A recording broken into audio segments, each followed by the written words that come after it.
안녕하세요. 형광펜 성경과 함께하는 성경 공부, 오늘은 사도행전 5장입니다. 저번 시간에 바나바라고 하는 사람이 자기의 밭에 있는 것을 팔아서 값을 가지고 사도들의 발 앞에 두었습니다.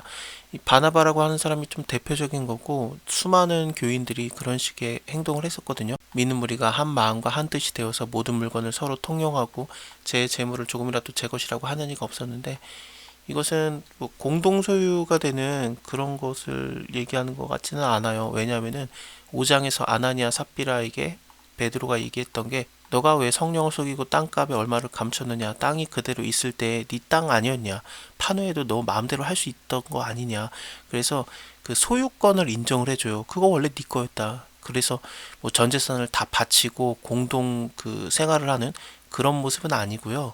사도들에게 계속해서 이 밭에 있는 것을 팔아서 주는 거, 그것을 발 앞에 두었다라는 식으로 표현을 하고 있는데, 이것은 한 번으로 끝나는 그런 단어는 아니에요.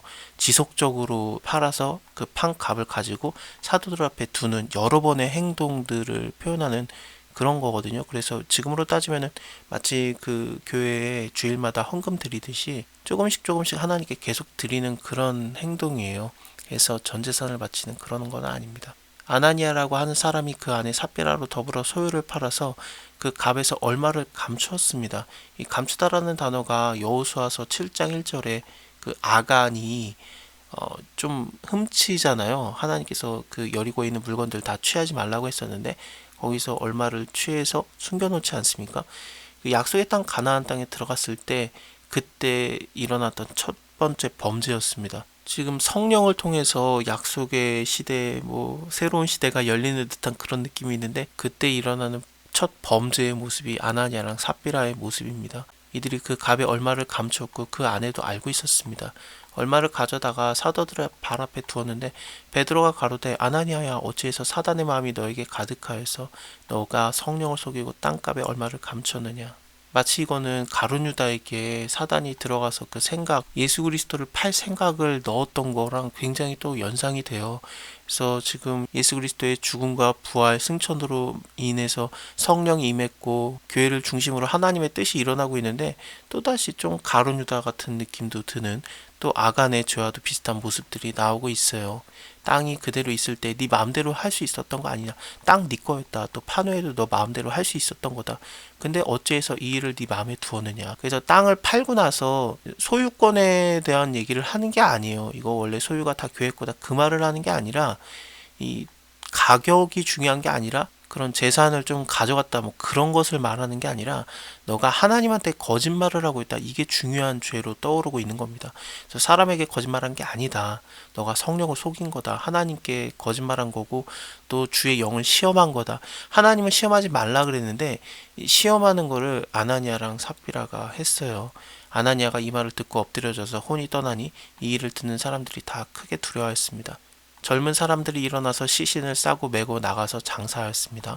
3시간쯤 지나서 그 아내가 그 생긴 일을 알지 못하고 들어오니, 베드로가 가로되 그 땅 판값이 이것뿐이냐, 내게 말하라 하니 가로되 예, 이것뿐입니다.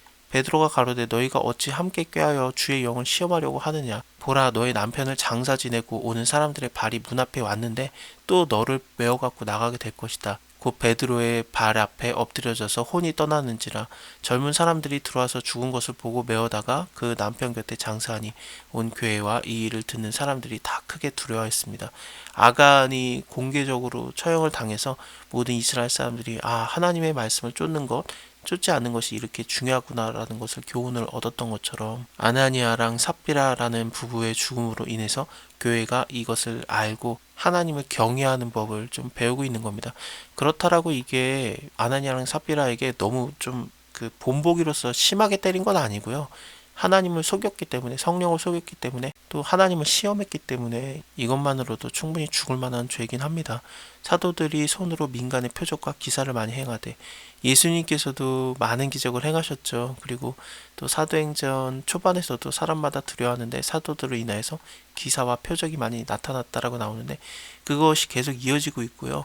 그리고 또 재밌는 게 솔로몬의 행각에 가서 모였거든요.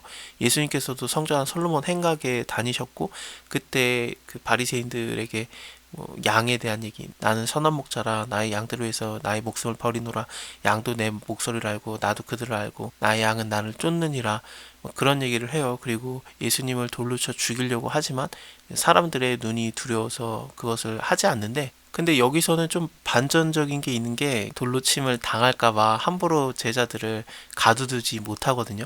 예수님 때는 예수님을 돌로 쳐 죽이려고 했는데 지금은 자기네들이 돌로 쳐 죽임을 당할까봐 두려워하는 그런 반전이 일어났습니다. 어쨌든 지금 예수님의 행동을 굉장히 비슷하게 사도들이 해내고 있어요. 그래서 뭐 표적이라든지 기사가 많이 일어나는 거라든지 또 솔로몬의 행각에 있는 거, 그 나머지는 감히 그들과 상종하는 사람이 없으나 백성이 칭송하더라. 믿고 주께로 나오는 자가 더 많으니 남녀의 큰 무리다. 심지어 병든 사람을 메우고 거리에 나가서 침대와 요 위에 누워서 베드로가 지나갈 때 혹 그 그림자라도 네게 덮일까 바란다. 그 예수님 때도 병든 사람들을 침상체에 메고 나오는 것도 있었고, 또 지붕을 뜯고 그 중풍병자를 내렸던 그 친구들도 있었고요. 예루살렘 그는 허다한 사람들도 모여서 병든 사람과 더러운 귀신에게 괴로움을 받는 사람을 데리고 와서 다 나음을 얻었다. 이거는 4장 30절에서 베드로가 기도했던 내용이기도 해요. 손을 내밀어서 병을 낫게 하옵시고 표적과 기사가 거룩한 종 예수의 이름으로 이루어지게 하옵소서라고 그렇게 기도를 했고, 또 지진 같은 게 일어났죠. 그래서 하나님이 이 응답을 해준다라는 그런 것을 당장 깨닫게 하는 것들을 이미 다 하셨었는데, 그렇다고 또 기도 응답은 무조건 또 지진이 일어나야 되는 건 아니고, 성령을 받은 지 얼마 안 된 상황이었기 때문에 어떤 식으로 하나님이 응답하는지 좀 그 경험이 모자랄 때였어요. 그래서 그런 뭐 지진이 일어난다든지 그런 상황이 좀 많이 일어났던 거예요. 그래서 표적과 기사가 많아지게 해달라는 것도 여기도 그 베드로가 기도했던 것과 똑같고, 또 손을 내밀어 병을 낫게 없어서라는 기도의 응답인 것처럼 여기서도 이렇게 병든 자들이 낫는 그런 상황이 일어나고 있습니다. 대제사장과 그와 함께 있는 사람, 즉 사두개인의 당파가 다 마음의 시기가 가득하여 일어나서 사도들을 잡아다가 옥에 가둡니다. 옥에 갇히게 될 거라는 거는 누가복음에 예수님께서 이미 얘기했어요. 이 모든 일이 있기 전에 내 이름을 인해서 너희에게 손을 대어서 핍박하며 회당과 옥에 넘겨주며 임금들과 관장들 앞에 끌려가려니와, 예수님께서 당하신 그런 고난이었는데 제자들도 그 고난을 그대로 당하고 있고, 이것을 또 기뻐해요. 왜냐하면 예수님이 말한 그대로 되기 때문에. 이 뒤에 보시면은 사도들이 예수의 이름을 위해서 능력받는 일에 합당한 자로 여기심을 기뻐하였다. 이것에 좀 더 극대적으로 나오는 게 6장에서 소개가 되는 스데반이 있는데, 그 스데반이 죽음을 당하는 거, 기뻐하면서 죽는 거, 그것이 7장에서 이어지죠. 그렇습니다. 그래서 사도행전에서는 예수 그리스도를 닮은 사역을 하는 제자들, 믿는 자들의 모습과, 그리고 예수 그리스도께서 당하셨던 그 고난도 기뻐받는 예수님을 닮은 모습으로 사는 사람들이 참 많이 그려지고 있습니다. 사도들이 이렇게 옥에 갇혔는데 주님의 사자가 밤에 옥의 문을 열고 끌어내어 가로되 가서 성전에 서서 이 생명의 말씀을 다 백성에게 말해라. 그래서 저희가 듣고 새벽에 성전에 들어가서 가르칩니다. 사실 지금 옥에 갇혀 있었다가 이렇게 끌려 나왔는데 이 지키는 사람들은 몰랐던 거예요. 옥을 분명히 든든하게 잠가놓고 지키는 사람들도 문 앞에 있었거든요. 근데 문을 열고 봤더니 그 안에 한 사람도 없는 거예요. 그래서 하나님이 주권적으로 이끌어 나오신 거죠. 뭐 문을 지키고 있는 사람들이 졸고 있었던 게 아닙니다. 근데 그냥 그렇게 나온 거예요. 하나님의 은혜고 하나님의 능력입니다. 사도들이 옥에 갇혔었는데 풀려나자마자 성전에 가는 것을 두려워하지 않을 만큼, 성전은 대제사장이 있는, 사두개인들이 있는 그런 중심지 아닙니까? 근데 거기 가는 걸 두려워하지 않는 거예요. 하나님이 더 두렵지 사람이 두려운 게 아니지 않습니까?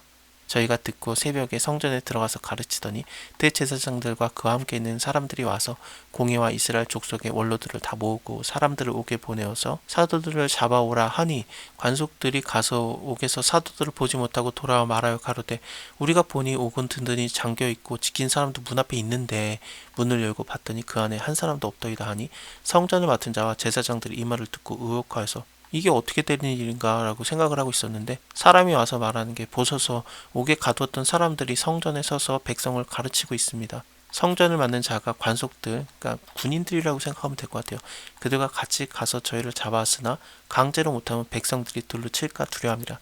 예수님 때는 돌로 치려고 했는데 지금은 자기네들이 돌에 맞으려고 하는 그런 상황이 된 거예요. 하나님께서 믿는 사람들을 보호하시는 거죠. 하나님 말씀을 쫓는 자들을 보호하시고 그들에게 많은 은혜를 베푸시고 있는 겁니다. 그래서 감당할 시험만 주시는 거예요. 예수님께서는 돌에 맞는 상황, 십자가 치는 상황까지도 다 감당할 만한 시험이셨기 때문에 당연히 감당하기를 기뻐하셨던 시험이기 때문에 그런 모든 일이 있었지만 아직 제자들은 그 정도까지는 아니에요. 그래서 대제사장이 돌로 쳐 죽이려고 하는 그런 것들을 감당할 상황은 아직까지는 아니었고, 물론 금방 이제 스테반은 그걸 기뻐 받습니다만, 물론 나중에 다 사도들도 다 순교를 하고 그렇습니다.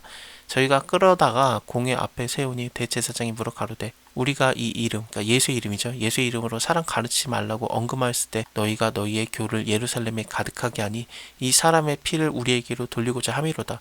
사실 그 십자가에 못 박을 때 백성들이 다 대답하여 가로되 그 피를 우리와 우리 자손에게 돌릴저다라고 했는데, 그 빌라도가 그러죠. 이 피값은 나랑 상관없다면서 손을 씻어버리지 않습니까?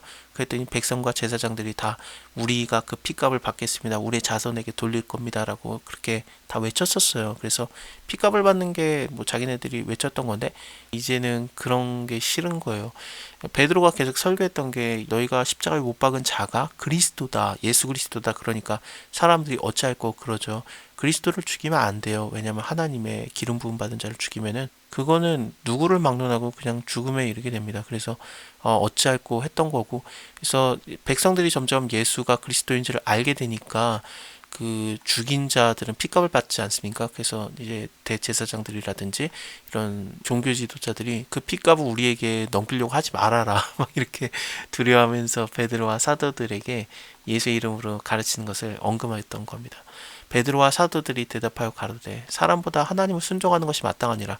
아나니아 삽비라는 하나님을 거부했는데 베드로와 사도들은 하나님께 순종하는 것, 그것을 정확하게 대조하고 있어요. 그렇기 때문에 다시 한번 말씀드리면 아나니아 삽비라가 죽은 이유는 물건 좀 숨겨서 그래서 죽은 게 아니라 뭐 하나님 너무하는 거 아니냐, 그게 아니라 하나님을 속였느냐 하나님께 순종하느냐 그 차이에서 나오는 거예요. 마치 아담과 하와가 선악과를 먹어야 되느냐 먹지 말아야 되느냐, 그게 그냥 먹었다고 너무 그렇게 하나님께서 많은 재앙을 주는 게 아니냐 그렇게 생각을 안 해야 되는 것처럼, 하나님의 말씀을 순종하는가 아니면 하나님의 말씀을 순종하지 않고 사단의 말을 쫓는가, 그 차이 아니었습니까? 예수님께서 시험 받는 것도 마찬가지였어요. 40일 동안 금식하시고 시험 받을 때도 하나님의 말씀에 순종하는가 아니면 사단의 말을 쫓는가, 그거의 싸움이었던 거예요. 뭐하러 너가 굶냐, 하나님의 아들인데 먹어라, 뭐하러 네가 힘들게 이런 사역을 다 하냐, 그렇게 할 필요 없이 나에게 절해라, 그러면 내가 내 모든 그 권세와 영광을 너에게 주겠다, 나에게 순종해라. 그게 예수님께서 받으신 시험이에요. 하나님께 순종하는 게 마땅한 겁니다. 그래서 주 너의 하나님만 섬기라, 다만 그를 경외하라. 하나님의 말씀대로 하나님의 언약대로 나무에 달려 죽으시는 거거든요. 너희가 나무에 달아 죽인 예수를 우리 조상 하나님이 살리시고 이스라엘로 회개케 하사 죄의 사함을 얻게 하시려고 그를 오른손으로 높이사 임금과 구주를 삼으셨느니라. 우리가 이 일의 증인이요 하나님이 자기를 순종하는 사람들에게 주신 성령도 그러하니라 하더라. 저희가 듣고 크게 노하여서 사도들을 없애고자 할세 바리새인 가말리엘은 교법사로 모든 백성의 존경을 받는 자라. 이 가말리엘은 사도 바울의 스승입니다. 사도행전 22장에서 바울이 나는 가말리엘 문화생이었다라고 분명히 얘기를 하죠. 굉장한 선생이었는데 공회 중에 일어나 명하사 사도들을 잠깐 밖에 나가게 하고 말하여서 이스라엘 사람들아 너희가 이 사람들에 대해서 어떻게 하려는 것을 조심해라. 이 전에 드다라는 사람이 일어나서 스스로 자랑하며 사람들이 약 400명이나 따르더니 그가 죽임을 당하며 쫓던 사람들이 다 흩어져 없어졌다. 그 후에 호적 조사할 때 갈릴리 유다가 일어나서 백성을 깨워서 쫓게 하다가 그도 망하니까 쫓던 사람들이 다 흩어졌느니라. 이제 내가 너에게 말하노니 이 사람들을 상관 말고 버려둬라. 이 사상과 소행이 사람에게서 났으면 무너질 것이다. 마치 드다라든지 갈릴리 유다라든지 그런 사람들이 일어났다가 그냥 없어지면은 그냥 끝났던 것처럼 이 사상이라든지 행동이 사람에게서 났으면은 무너질 것이다. 하지만 만일 하나님께로 난 거면 너희가 저희를 무너뜨릴 수 없겠고 하나님이 하시는 일을 그것을 굳게 할 수 없잖아요. 그래서 무너뜨릴 수도 없고 도리어 하나님을 대적하는 자가 될까 하노라 하니 저희가 옳게 여기서 사도들을 불러서 채찍질하며 예수의 이름으로 말하는 것을 금하고 놓아줍니다. 사도들이 그 이름을 인해서 예수의 이름을 위해서 능력받는 일에 합당한 자로 여기심을 기뻐하면서 공회 앞을 떠났습니다. 저희가 날마다 성전에 있든지 집에 있든지 예수는 그리스도라고 가르치기와 전도하기를 쉬지 아니하였습니다. 자, 오늘은 여기까지 보고요. 다음에 일곱 집사가 세워지는 거 그것에 대해서 같이 보겠습니다. 감사합니다. 다음에 뵐게요.